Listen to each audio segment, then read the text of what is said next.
So I started recording this morning, and I recorded this a segment for this first wine, but then the world started descending on my little corner of Maplewood here. So now it's time to re-record it. So wine number one this month, Chateau Maris from the Languedoc, and you'll notice we've got all rosés this month. I did that purposely.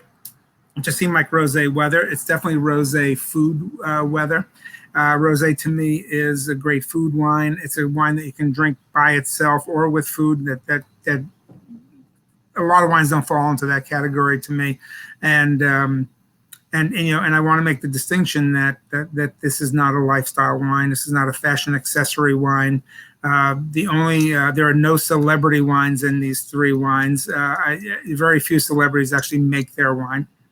But more power to them for diversifying and having their own businesses. But I don't need to market their wines that are largely mass produced.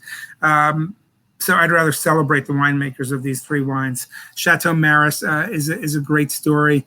It is a wine that I've been using for events and talking about and writing about probably for 12 years when I started doing talks and tastings on low intervention wines and helping to define what is natural, which is undefinable, organic, sustainable, biodynamic, and this is double certified biodynamic. Chateau Maris is also a B Corp. B Corps, for those of you not familiar, are companies that achieve a high standard of not just environmental sustainability, but also sustainable business practices too, which is important thing to talk about, and because sustainability is not just environmental. Sustainability is also people, and it's also economic, and moves into lots of different areas. And I think people are realizing that is the next level now of good winemaking. It's not just enough to be organic.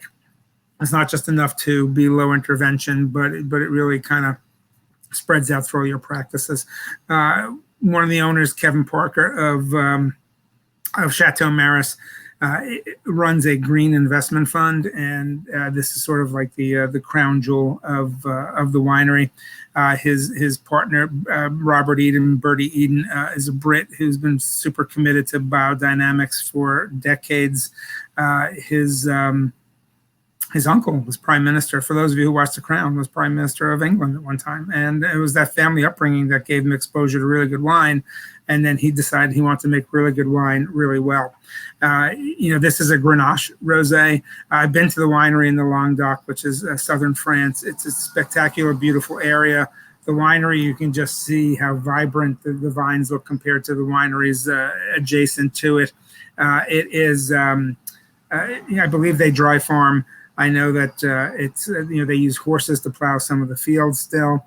The winery itself is made from hemp bricks, and that makes it carbon negative. The hemp actually absorbs some of that carbon, and they make really beautiful wines and really good tasting wines at all different price points. They even now have a gorgeous canned wine that Valerie and I wrote about for a Food 52 article that came out just last week in their new Drinks 52 section, and also made from Grenache, and they have a really nice box wine, but they also do some great high-end stuff too. So a winery that I've always liked buying the wines for myself and using in a lot of talks and events and articles and posts about wineries that make wine the right way. Not going to find them necessarily in the natural wine stores, but again, this wine is made as well, if not better, than stuff you'll find anywhere. One of the wine magazines picked them top 5 in sustainable winemaking in the world. So not too shabby at all, and the wine's really good too. Enjoy it.